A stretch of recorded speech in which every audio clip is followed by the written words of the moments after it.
Ma'am, जैसे आपने बोला कि शिव से पूजन का विषय नहीं है, दर्शन का विषय है, तो जो लोग सुन रहे हैं वो समझना चाहेंगे कि आखिर ये है क्या। जी जितेंद्र, देखिए, मैं अपने आप को बहुत ज्ञानी तो नहीं मानती हूँ, लेकिन मैं डेफिनेटली भारतीय संस्कृति की एक स्टूडेंट हूँ, एक छात्रा हूँ। तो बहुत सारी चीजें पढ़ने की, समझने की कोशिश कर रही हूँ।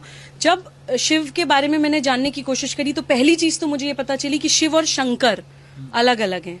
हम लोग अक्सर समझते हैं कि शिव कोई व्यक्ति है। शिव जो है वो कॉन्शियसनेस की जो बिल्कुल परम अवस्था होती है, चेतना की जो अवस्थाएं होती हैं, जागृत, निंद्रा और स्वप्न, उससे भी इन तीनों अवस्थाओं से ऊपर जो स्टेज होती है चेतना की, समाधि, तभी उनको जो है कहते हैं कि त्रिनेत्र खुलना, कि वो जब आप बिल्कुल हर चीज को एक अहम ब्रह्मास्मि वाली दृष्टि से देखते हैं। जब मुझे दिखता है कि जितेंद्र के अंदर भी मैं ही हूँ, हम उन तत्वों से बने हैं, क्षिति, जल, पावक, गगन, समीरा, उन 5 एलिमेंट से हम बने हैं, उन्हीं 5 एलिमेंट से पूरा विश्व बना है। जब हम हर व्यक्ति के अंदर भगवान देखने लगते हैं, हर जीव के अंदर भगवान देखने लगते हैं, उस समाधि की, उस चेतना की एक्सट्रीम स्टेज को जब हम पहुंच जाते हैं, उसको कहा जाता है शिवत्व का प्राप्त होना। तभी मैं कहती हूँ कि शिव केवल पूजन का विषय नहीं है। डेफिनेटली पूजा तो होनी चाहिए, मैं मूर्ति पूजा के खिलाफ नहीं हूँ। मैं हमेशा ये बोलती हूँ कि किसी भी जगह जहां पर लोग मूर्ति पूजा करते हैं, या जब आकृति की फॉर्म में हम जो भगवान को सम्मान देते हैं, वो भी एक यात्रा है। वो आकार से निराकार पे पहुंचने की एक यात्रा है। जैसे मेरा बच्चा छोटा है तो मैं उसको पहले बताती हूँ ए फॉर एप्पल, उसको दिखाती हूँ एप्पल लाल रंग का है, उसका ये शेप है, साइज है, फॉर्म है। जब वो समझ जाता है तब उसको बताती हूँ ए फॉर एरोप्लेन भी होता है, ए फॉर एंट भी होता है, ए फॉर एलिगेटर भी होता है। तो वो बड़ा ज्ञान प्राप्त करने से पहले जो स्टेजेस होती हैं, उन स्टेजेस के लिए मूर्ति पूजा मैं महत्वपूर्ण मानती हूँ।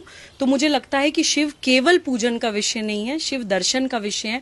कुछ चीजें मैं और आपके चैनल के माध्यम से बताना चाहती हूँ कि जो क्वालिटीज, जो एट्रीब्यूट्स शिवत्व के अंदर होने चाहिए, या शिव से जो हमें सीखने की जरूरत है, उनकी बीवी अन्नपूर्णा, उनके ससुर हिमालय, रत्नों की खान जिसको कहा जाता है, बेटे गणेश जी, दोस्त कुबेर, स्वयं महान ईश्वर, आदि योगी, लेकिन फिर भी अलग समाज से, एकदम एकदम अकेले, उनको किसी चीज का लालच नहीं है, डिटैचमेंट जो भारतीय संस्कृति हमें सिखाती है, वो हमें शिव से सीखने की जरूरत है। उनको वैद्यनाथ भी कहा जाता है, यानी कि चिकित्सा के गुरु। उनको नटराज भी कहा जाता है, यानी नृत्य के गुरु। उनको आदि योगी भी कहा जाता है, यानी कि योग के गुरु। इनफैक्ट हमें तो इस चीज से शायद ज्यादा भारतीय लोग कनेक्ट कर पाएंगे कि श्री राम के भी गुरु हैं शिव, क्योंकि रामेश्वरम में श्री राम ने खुद शिवलिंग स्थापित किया था, जो आई थिंक जिन 12 ज्योतिर्लिंगों का मैंने जिक्र किया, उन 12 ज्योतिर्लिंग में से एक रामेश्वरम का ज्योतिर्लिंग है। तो श्री राम जिनको अपना गुरु मानते हो, वो कितना बड़ा दर्शन होगा, ये हमें समझने की जरूरत है।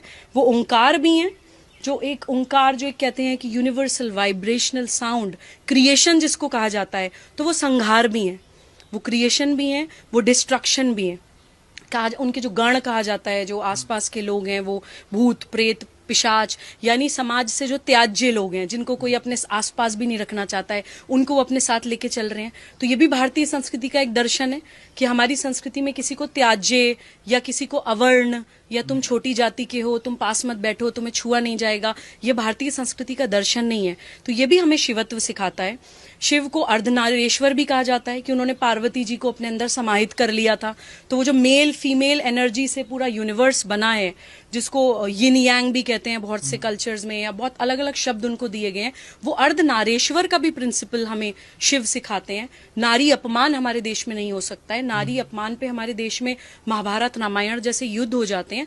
ये सारी चीजें हमें दर्शन, जितने भी हमारे इतिहास हैं, हमारे शास्त्र हैं, हमारे भगवान हैं, या हमें जो भी पूजा पद्धतियां बताई जाती हैं, वो एक प्रोसेस है हमें उस महान दर्शन को सिंपल तरह से समझाने के लिए। उन एट्रीब्यूट्स को, उन क्वालिटीज को हम अपने अंदर आत्मसात कैसे करें, ये सिखाने के लिए ये हमारी भारतीय संस्कृति के दर्शन है।